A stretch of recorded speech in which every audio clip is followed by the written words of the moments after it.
onde nós entendemos que a palavra de Deus, ela não expulsa ninguém da igreja, pelo contrário, ela traz.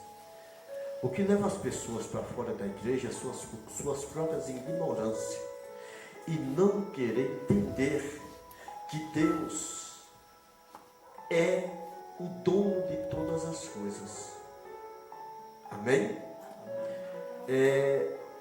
Cantaram uma música aqui, as irmãs, muito interessante, pregadores de rosas.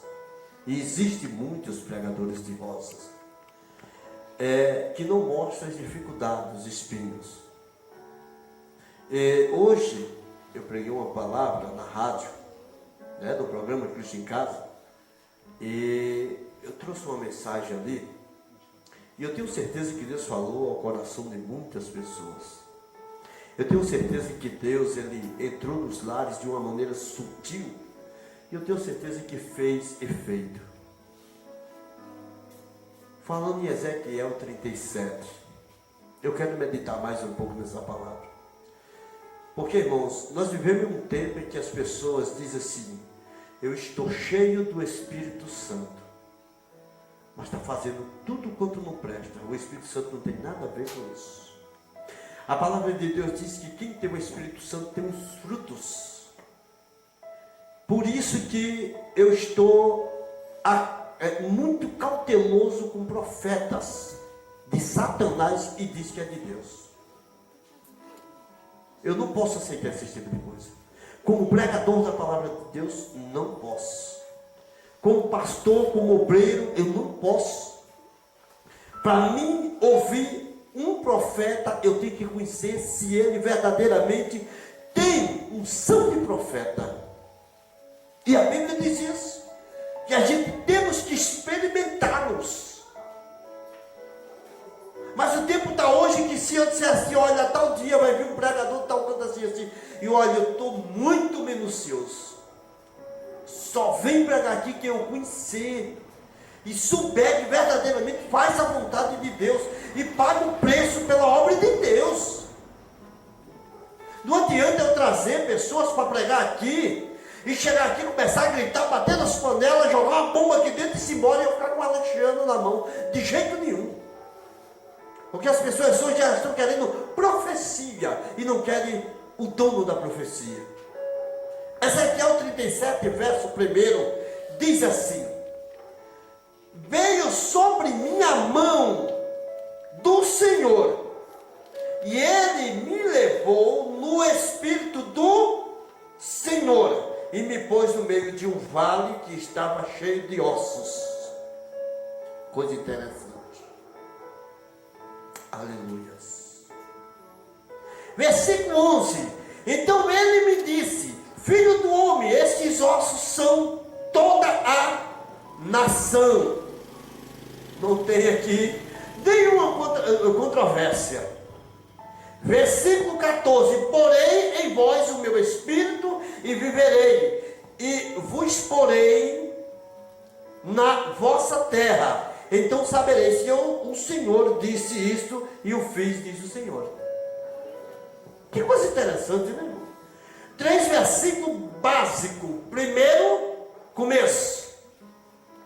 O segundo, meio. E o último, fim. Deus, Ele tem buscado a cada dia pessoas que queiram verdadeiramente compromisso com Ele. Amém? Amém. Irmão, você vai sair daqui amanhã, quando chegar na porta da prefeitura ali, você vai profetizar assim: o primeiro emprego aqui é meu. Como? Como? Você vai profetizar vaziamente. Você tem a capacidade de abrir a boca e dizer isso? Você tem a capacidade de dizer assim: é meu, pronto, acabou, e saber que Deus vai te resolver e vai responder a tua profecia, que você também é um profeta. Como é que você está?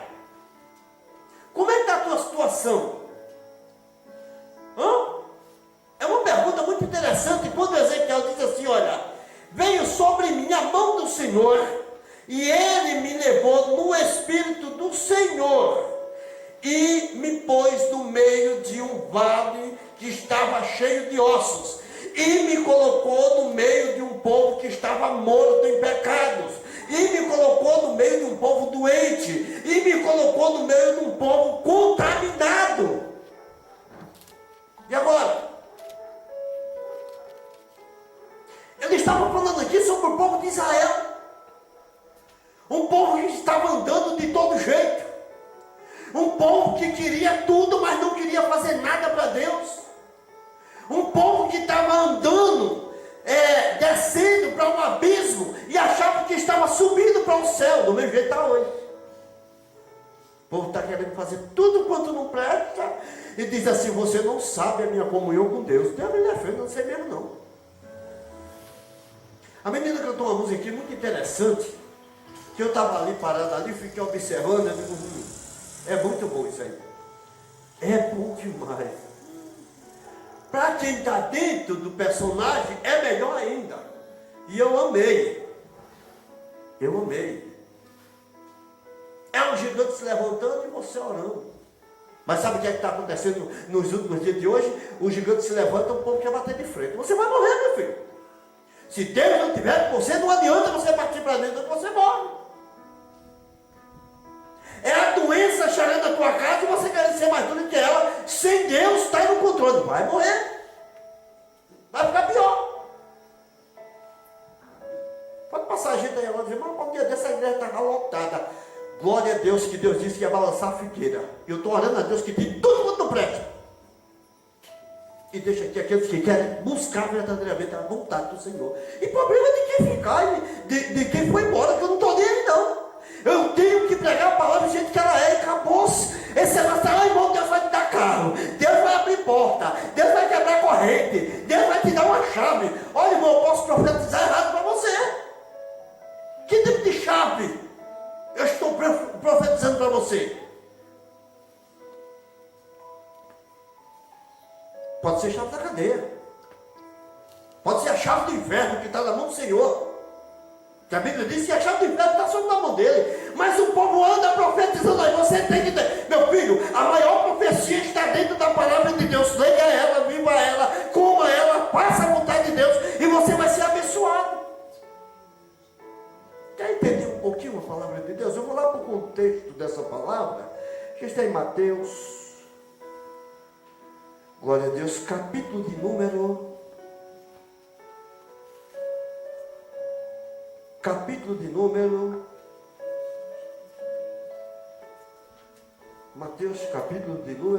23.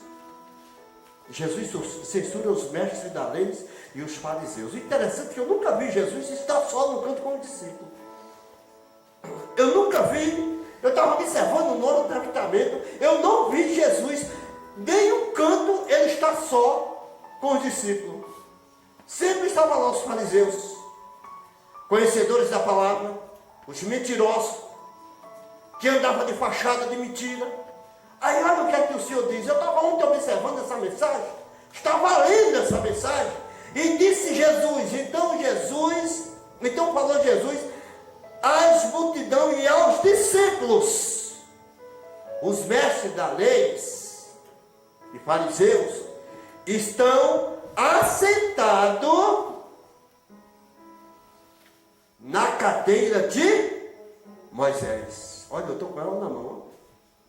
Estão assentados na cadeira de Moisés. Portanto, obedecei a tudo o que vos disserem, mas não façais o que eles fazem, pois não fazem o que dizem. Você está entendendo aí?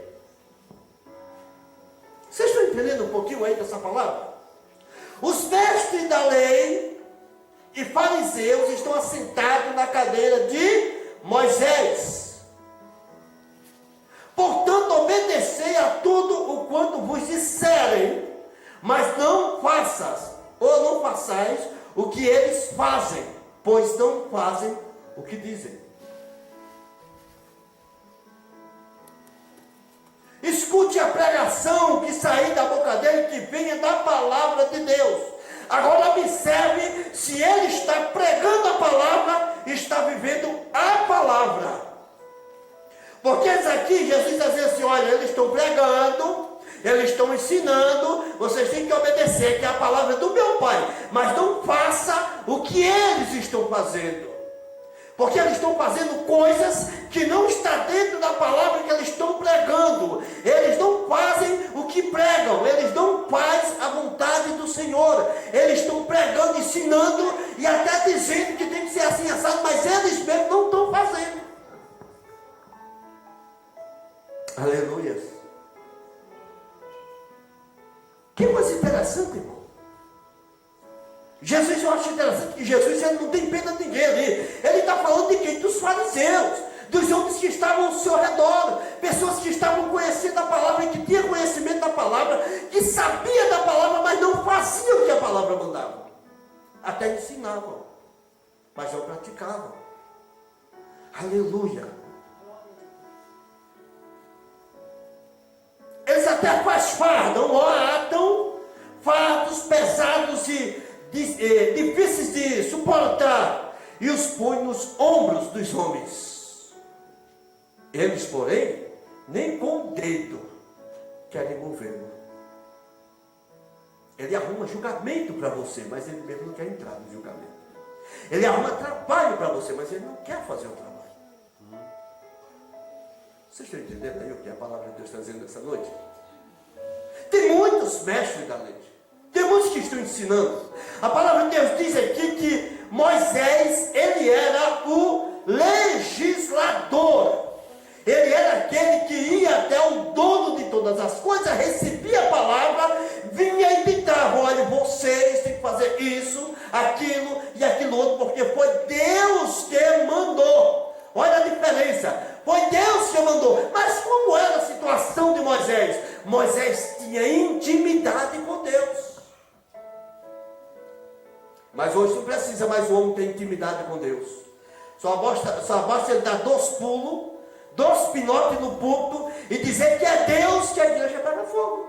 Emocionalismo. A palavra de Deus, irmão, ela é contundente, ela vem, ela entra, ela faz as coisas acontecer em nossas vidas. A palavra de Deus, quando ela chega, algo acontece, porque a palavra de Deus, ela é vida para os que o buscam.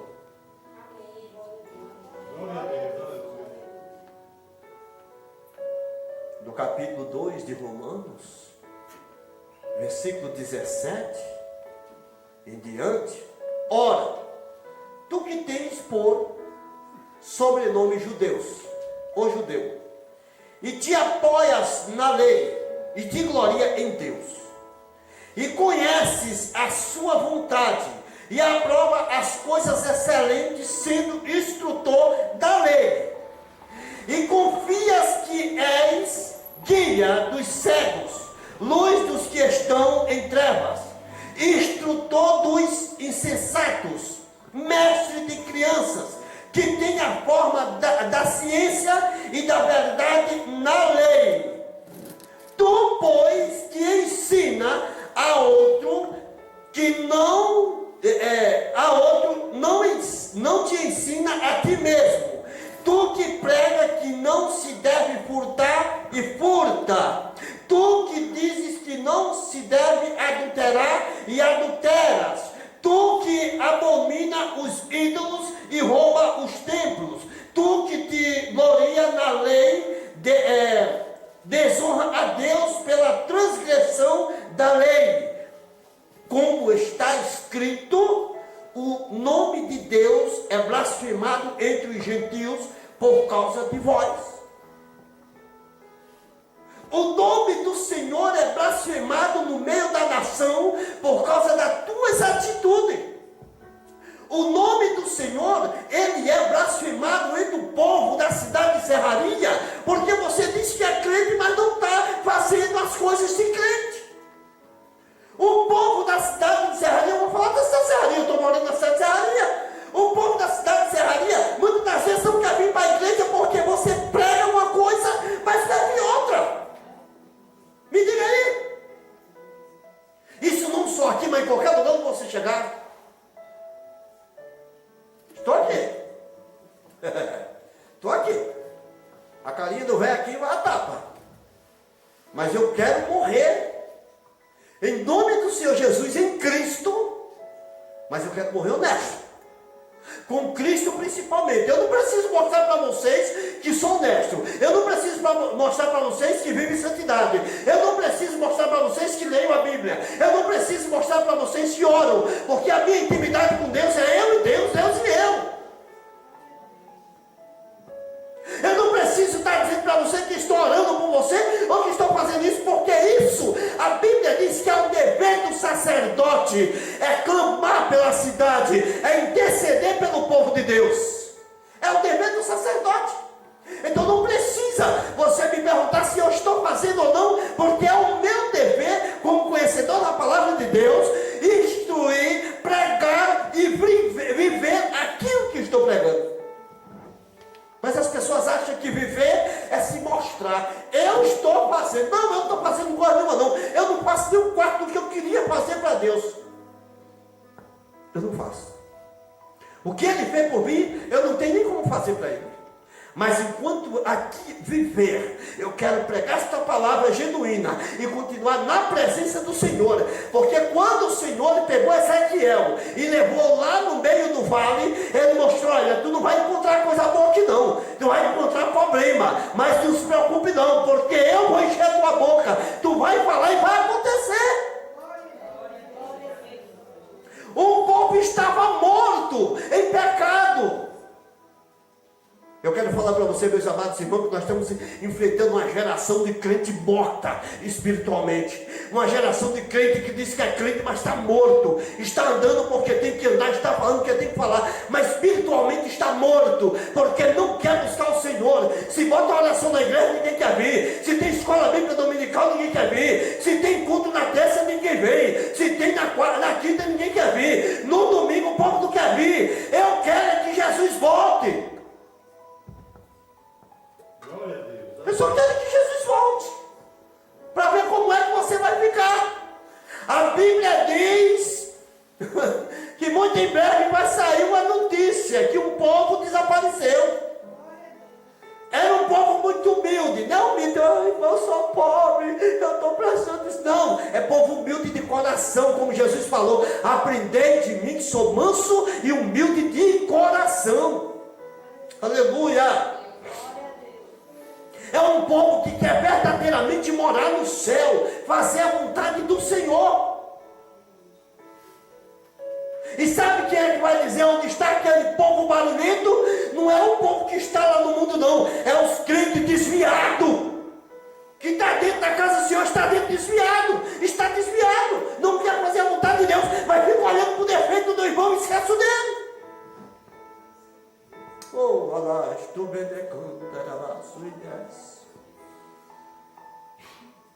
e quando está pregando uma palavra dessa, ninguém tem coragem de dar um glória a Deus. Mas se estivesse lá no bate-lata, estava gritando, assobiando: é o cantor fulano, cantor ciclano. Eu louvo ao Senhor, glorifico ao seu nome, porque Ele é digno de honra, de glória e de louvor. E Satanás se dane. O lugar de Satanás é no inferno. Eu aprendi que o meu lugar não é no inferno, é no céu. Mas para mim não ir para o inferno, eu tenho que fazer a vontade de Deus.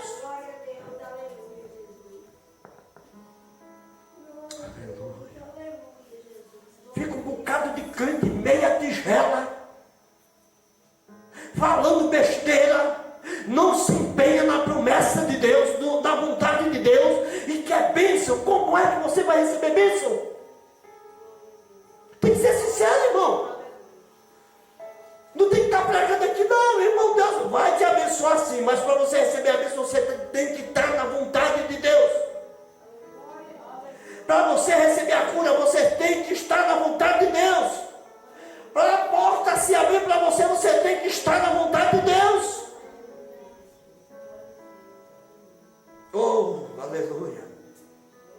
O povo agora, depois desse negócio de WhatsApp, Instagram, sei lá o que diabo é, está entendendo? A chave da vitória.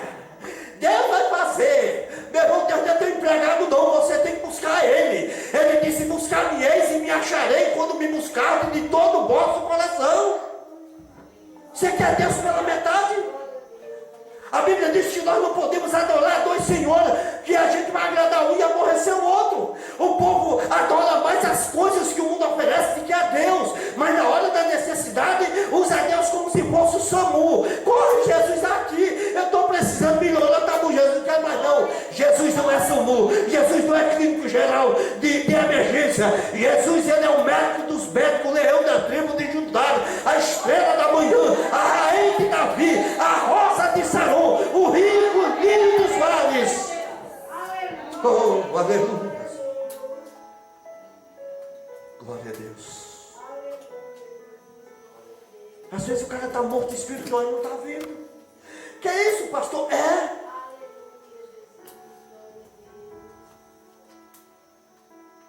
Aleluia. Romanos capítulo 6, verso 23 diz o quê? Eu sei de qual é salteado. O que é que diz? Por que é que você está fraco hoje? Por que é que você está morto espiritual? O que está acontecendo com você? Cadê aquele crente que chorava na presença do Senhor? Cadê aquele crente que buscava a vontade de Deus? Cadê aquele crente que estava na igreja quando a porta ainda não estava aberta, já estava ali? Cadê o pastor? Cadê o porteiro? Cadê?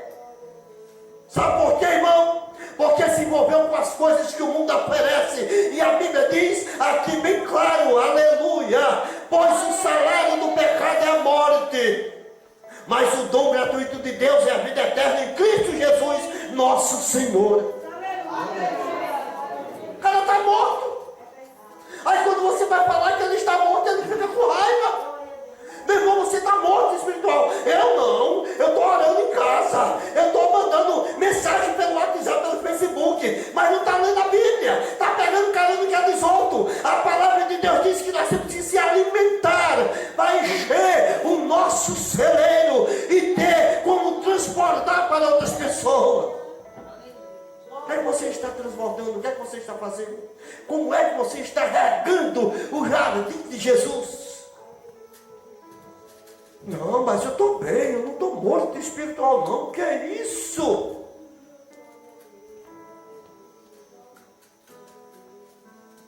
Eu estou bem demais. Andando nu. Não louva a Deus. A boca que louva a Deus fica chamando palavrão. A boca que é para louvar a Deus fica espraguejando. A boca que é para louvar a Deus fica amaldiçoando. Mas ainda diz que está cheio de Deus. O joelho que é para se dobrar diante do Senhor fica se dobrando diante das imagens de Nabucodonosor, dentro dos problemas e dificuldades. Mas eu estou bem, tá não? Porque a Bíblia diz em João 8, capítulo 6, a inclinação da carne é morte, mas a inclinação do Espírito é vida e paz.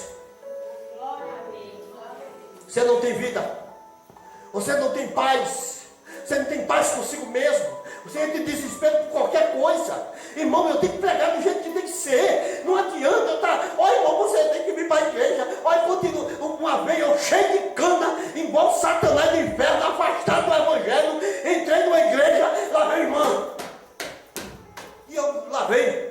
Quer ver? Deus vai falar comigo. Eu cru ainda que o crente, quando ele não está dentro da presença de Deus, ele é cru. Qualquer doutrina de demônio pega ele. Botou a mão na minha cabeça. Eis que Deus está se agradando do que tu está fazendo. Eu disse, ei, Satanás, não, senhor. Eu estou bêbado, mas isso aí não é Deus não. Eu estava bêbado. Eu estava embriagado. Eu digo, pai, isso aí não é Deus não. Eu conheço a palavra de Deus. É por isso que é bom você levar uma queda e depois se levantar de novo para aprender o que é Deus e o que é diabo. Você caiu, não caiu? Mas Deus se levantou? Tu está tendo uma outra visão agora, não está aí? Então levanta a tua cabeça, que Deus quer te usar na terra dos viventes.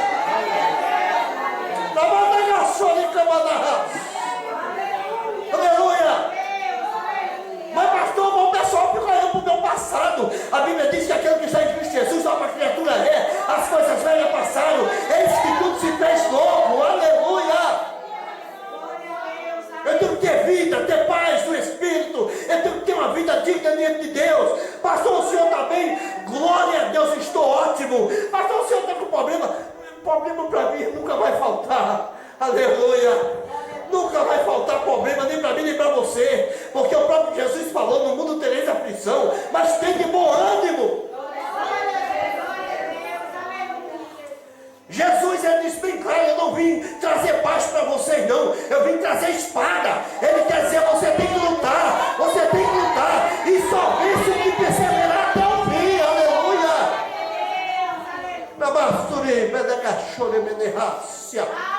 Oh, aleluia.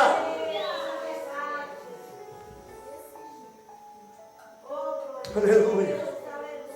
O meu pensamento, ele é terrível. O meu pensamento, ele colhe muitas coisas. Enquanto ele está colhendo, o meu coração muitas das vezes está fechado para não receber. Mas o pensamento, ele tem o poder de abrir o coração. E quando ele abre o coração, ele joga para dentro. E quando joga para dentro, tem que haver retorno. Por isso que o próprio Jesus falou, do que o teu coração está cheio, é o que a tua boca vai profanar. O que o teu coração está cheio, é o que a tua boca vai falar.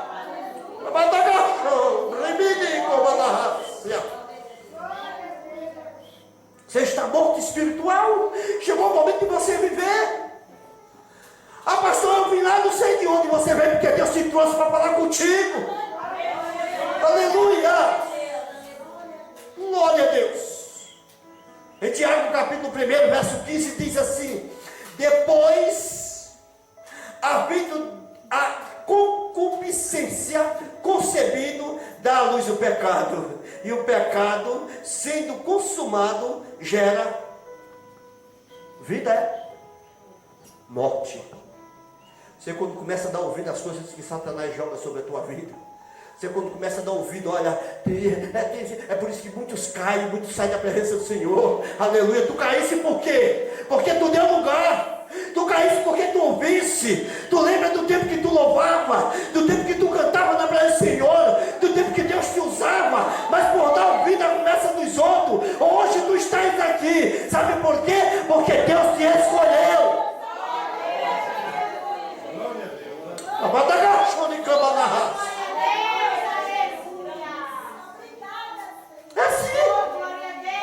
É assim que Deus acontece. Não conheço a tua história, não sei da tua vida, mas o Deus que me usa nesta noite, Ele fala contigo desde o começo, desde o início. Quando você começa a dar ouvido, quando você começa a entrar na festinha do inimigo, daqui a pouco você cai, você morre. Por quê? Porque agora a concupiscência levou para o teu coração e gerou o pecado. E o pecado, ele te leva à morte, não é a vida. É o que está escrito. Aleluia. Oh, Deus maravilhoso. Deus é Deus dos pecadores. Porque os santos que havia já está com Ele. E todos que estão aqui na terra são pecadores. Aleluia. Enquanto nós vivemos nesse pó, nós estamos sujeitos a cair. Enquanto nós vivemos nesse pó, nós estamos sujeitos a escorregar. Mas Deus tem misericórdia de nós.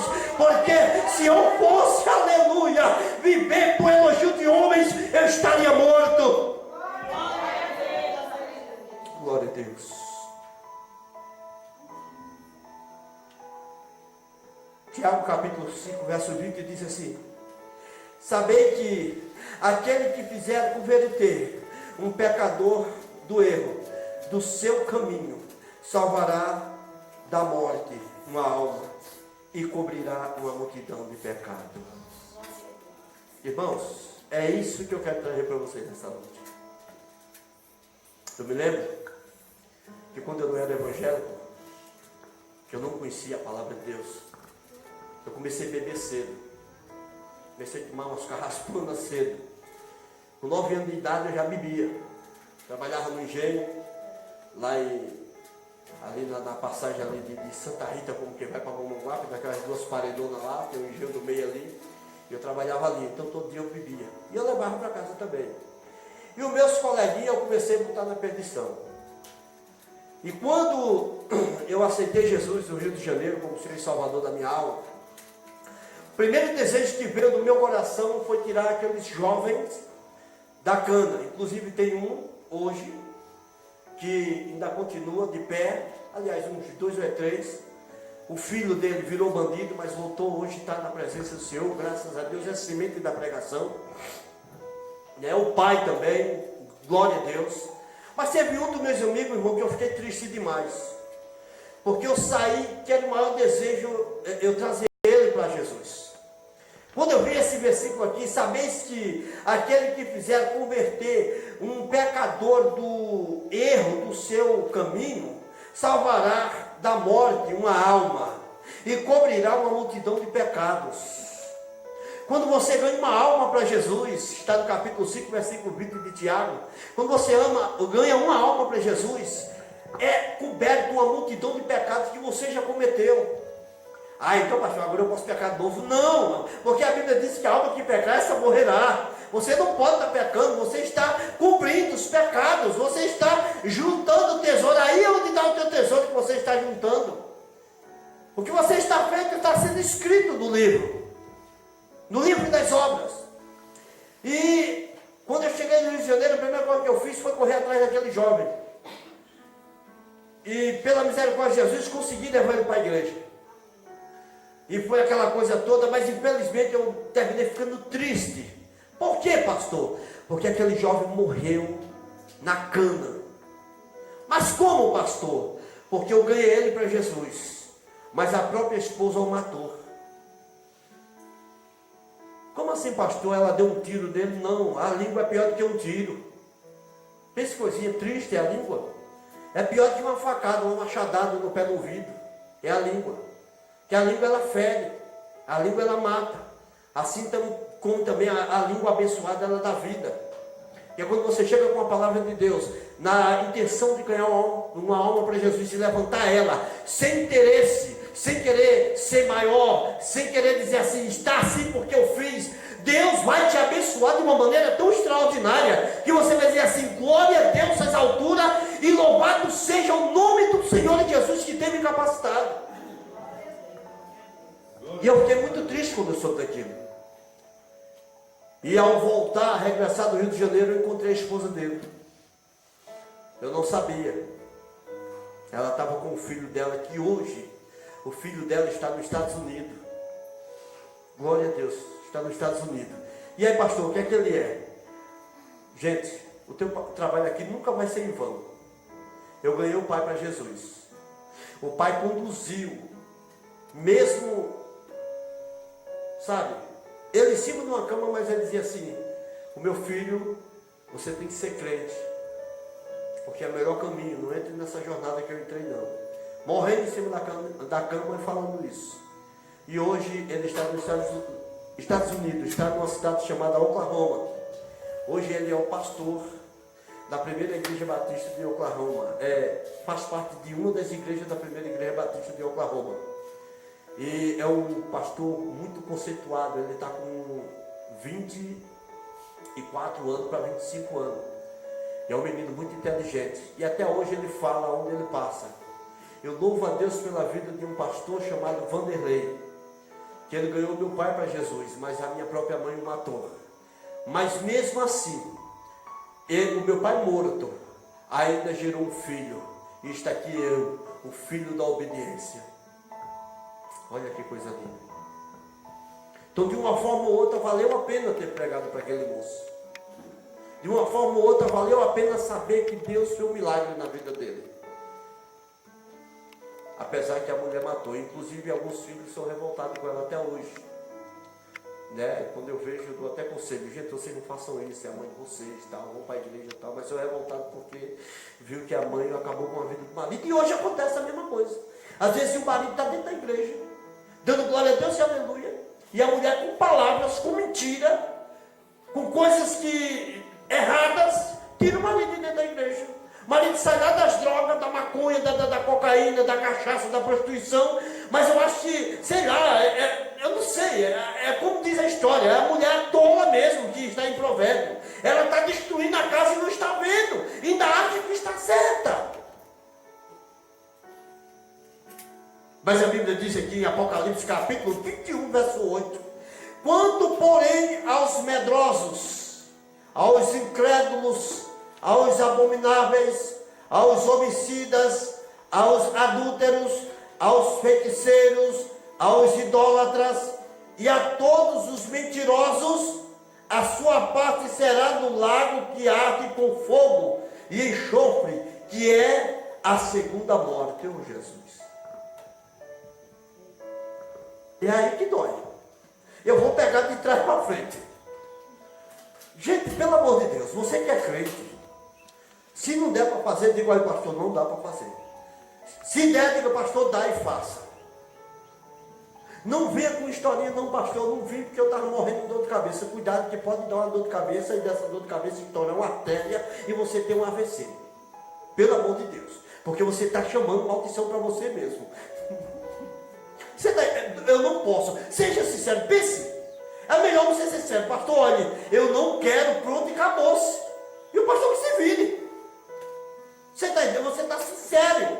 Mas tem um monte de gente que das igrejas que fica assim, eu vou. Aí no dia o pastor fica contando, ninguém aparece. Eu faço. Aí o pastor fica contando, ninguém faz. E assim, é melhor dizer, pastor, eu não quero, se vire sozinho, faça o Senhor, porque eu não vou fazer, pronto, acabou-se. E a Bíblia diz aqui, olha, bem direitinho aí. Quanto, porém, aos medrosos, aos incrédulos, aos abomináveis, aos homicidas, aos adúlteros, aos feiticeiros, aos idólatras, e a todos os mentirosos, a sua parte está no lago que arde com fogo e enxofre, que é a segunda morte. Mas por que o Senhor mandou escrever isso para a igreja? É porque não acontecia? Se na época acontecia, e hoje? Quantas pessoas dentro da igreja mentindo? Quantas pessoas dentro da igreja homicida, que matam o outro com a própria língua? Quantas pessoas dentro da igreja que mente? Quantas pessoas dentro da igreja que rouba? Peraí, pastor, roubar o quê, pastor? Às vezes você rouba até a paciência do irmão e não está vendo, mas está roubando.